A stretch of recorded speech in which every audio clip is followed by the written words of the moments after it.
अमेरिकी राष्ट्रपति ट्रंप ने एक बार फिर भारत पाकिस्तान जंग रुकवाने का दावा किया है।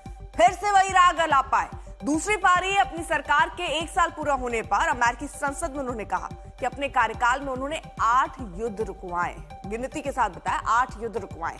इनमें भारत पाकिस्तान जंग भी शामिल है। उन्होंने कहा कि युद्ध नहीं रुकवाता तो परमाणु जंग छिड़ जाती और करीब 3.5 करोड़ लोग मारे जाते।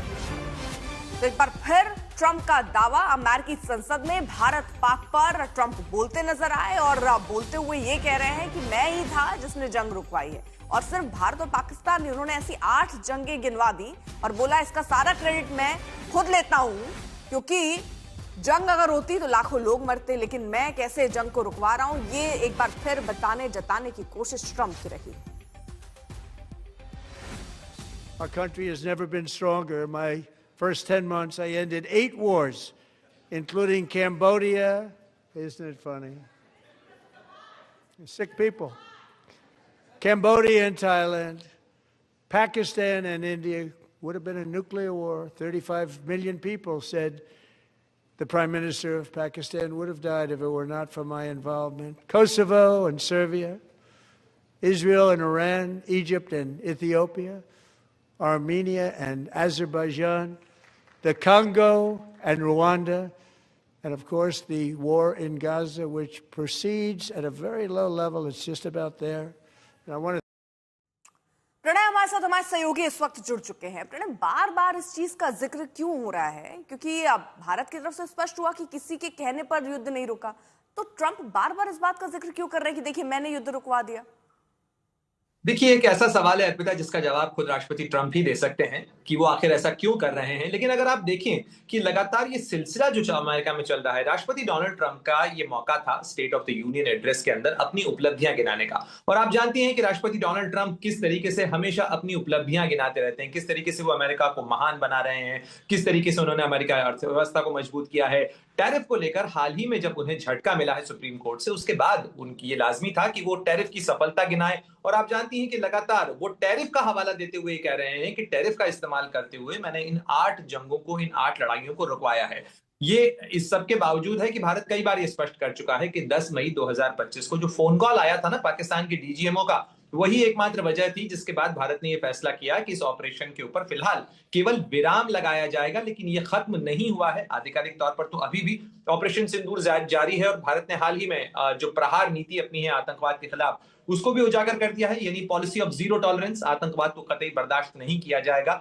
ये पाकिस्तान के लिए भी चेतावनी है। लेकिन राष्ट्रपति डोनाल्ड ट्रंप चूंकि अपनी उपलब्धियां गिना रहे थे स्टेट ऑफ द यूनियन में, इस कड़ी में उन्होंने ये भी कहा। लेकिन एक चीज अगर आपने नोटिस की हो अर्पिता, कि राष्ट्रपति डोनाल्ड ट्रंप जो है जब इस बारे में जिक्र करते हैं वो आंकड़ों को बढ़ाते जा रहे हैं। उन्होंने कहा कि इस लड़ाई के अंदर 7 विमान गिराए गए, उसके बाद फिर वो 10 हुए और अब वो 11 कह रहे हैं। इसके अलावा पहले उन्होंने कहा था कि करीब 1 करोड़ लोग जो है 10 लाख लोग मारे जा सकते हैं। 1 मिलियन से अब बढ़ते बढ़ते 35 मिलियन यानी करीब 3.5 करोड़ लोगों तक का आंकड़ा उन्होंने जिक्र कर दिया। पाकिस्तान के प्रधानमंत्री का जिक्र वो जरूर कर रहे हैं। तो आप देखें कि वो सेलेक्टिवली वो चीजें लेते हैं जो कि उनकी उपलब्धियों को बढ़ा चढ़ा सके, उनको ज्यादा महान बता सके और उनकी उपलब्धियों को गिना सके दुनिया के सामने। घरेलू राजनीति में भी राष्ट्रपति डोनाल्ड ट्रंप की नीतियों को लेकर जैसे सवाल उठ रहे हैं ना, उसके मद्देनजर कहीं ना कहीं ये दबाव है कि वो अपनी इन उपलब्धियों को गिना रहे हैं। लेकिन तथ्य तो वही रहेंगे जो भारत और पाकिस्तान बात तो ये है कि वो उपलब्धि वाकई आपकी है या नहीं है। गिनाने से तो इंसान कुछ भी गिना सकता है, क्योंकि ट्रंप अपनी बात पर टिक नहीं रहे हैं। अगर आप इससे उदाहरण के तौर पर देखिए,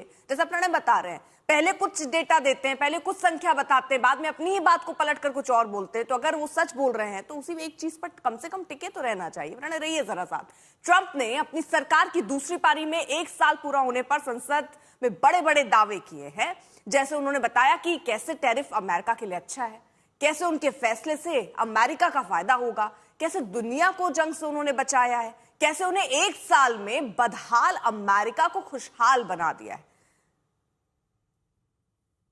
I believe the tariffs paid for by foreign countries will, like in the past, substantially replace the modern day system of income tax, taking a great financial burden off the people that I love.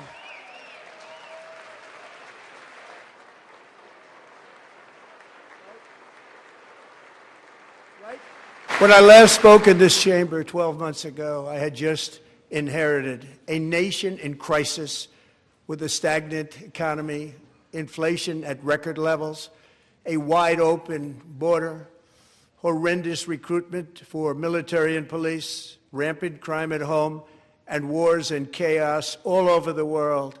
But tonight, after just 1 year, I can say with dignity and pride that we have achieved a transformation like no one has ever seen before, and a turnaround for the ages. It is indeed a turnaround for the ages.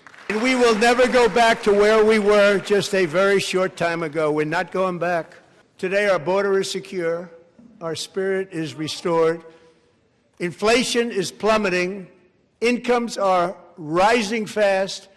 The roaring economy is roaring like never before.